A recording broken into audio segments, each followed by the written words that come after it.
beautiful. Welcome to day 2 of How to Heal when you're everyone's healer. I'm TT Gore and I'm so excited to have you joining me today. So if you were with us yesterday, you know that we did an assessment, an audit of our cup. And we really looked a little bit deeper into how our cup became dry and what we can do to potentially refill that cup. Today, I want us to go and pull back the layer and go into the why.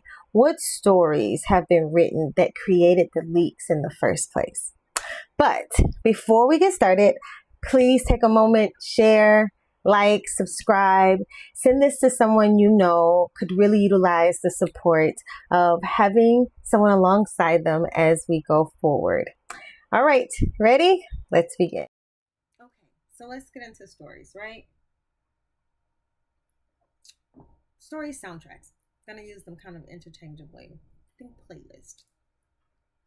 So what tends to happen is that as we have lived life experiences, we write a narrative around what it is that we've experienced to make sense out of it, right? From a very young age, this is how the human experience makes sense of the world around them.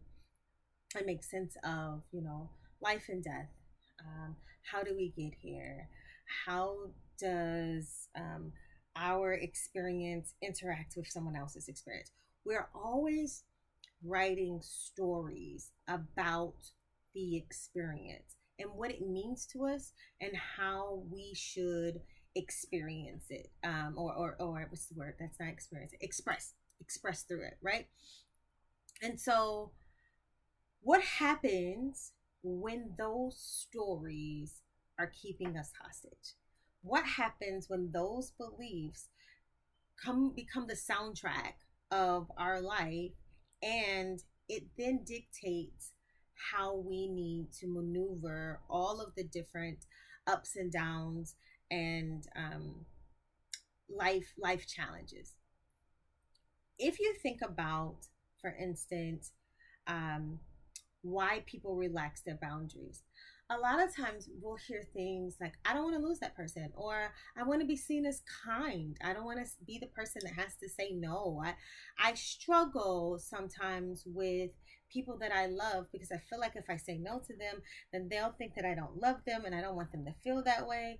Or it validates who we are. It makes us feel good when people say, oh my goodness, you're the one that's always strong. You're the one that knows all the answers. I come to you because you're always available. You're always there to take care of people. You're so caring. You're so generous, right? These are all things that sound great and are wonderful and really, are great qualities. The problem becomes when those narratives say to us to keep pouring and keep pouring and keep pouring, even though there's nothing left in the cup. There's nothing left for you. There's nothing left really for the person that you're pouring out for. There's just fumes at this point, right? It's not even, in some cups, there's not even fumes. You're breaking down and grinding the cup, trying to give to people something that you do not have. And so when we are looking at the stories that are written in our life, the belief systems, that if you do more, that you'll get more, that if you work hard, really, really hard, then these are the outcomes, that if you make space for people, if you say yes, that this, they'll think this thing about you. We all want to feel wanted. We all want to feel like we belong. We all want to be honored as someone of worth and value. The problem becomes when we have to, what's the word? When we drain ourselves in seeking of that. When we don't have it within ourselves, and so we go looking for it by pouring out into other people. And so if you think of the stories and the belief systems that you have, something served you for a while, right? I'll take school for instance. You're going through getting your master's degree, your bachelor's degree, and you've got your head, as I call it, you put your head down, you're doing the work, you're doing all the things, burning the candle at both ends. I'm doing. That's not meant to live in your life consistently. It's a small sliver of time. And so what happens when the story you wrote about productivity and doing equals success and value, when it no longer serves you? What happens when you get stuck in that story? It's like a groundhog loop. I'm going to encourage you today to disconnect from those stories, to be able to look at them and edit. When they no longer fit your life, you get to edit and change and shift and as I call it, plot twist. Right? Okay, we're going in a new direction because this is your life. And it is how we make sense of the world. So, as you are leaning into today's activities, it's going to be asking you to look at some old beliefs that have kept you stuck. What are some thoughts, some stories that you've written that now need to be edited, need to be rewritten? I had a mentor once tell me, she said, when you write drunk and edit sober. And I love that analogy because it's about putting your all on the table and then going back and with, a very razor sharp, what needs to be here? What do I need to have here in order to fulfill the life that I want? It's time for us to edit our stories equally. As you are editing your story and you begin to read it, it feels unfamiliar, right? It feels weird. It's new. This isn't what I'm used to.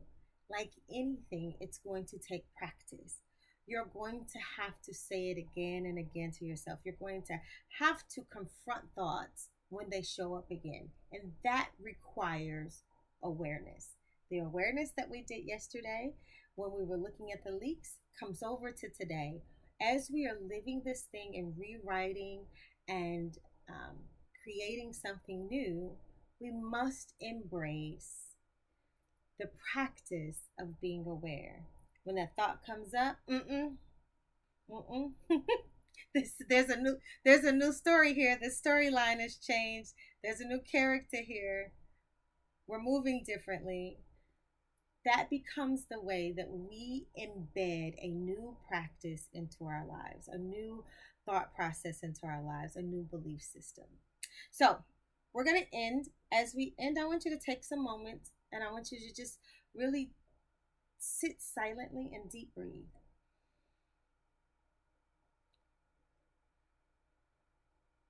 And as you breathe in, I want you to think about the systems and the experiences that you want to have and the stories that are keeping you from having that. And commit to changing, even if it's just one. Constantly reframing, rewriting, remembering, and being aware that you are worthy of all the best things in life. And so this story has to align with that. Until tomorrow, day 3 of the challenge. I'm looking forward to it. It's a little spicy. But I hope you all have a blessed day, and I look forward to seeing you tomorrow.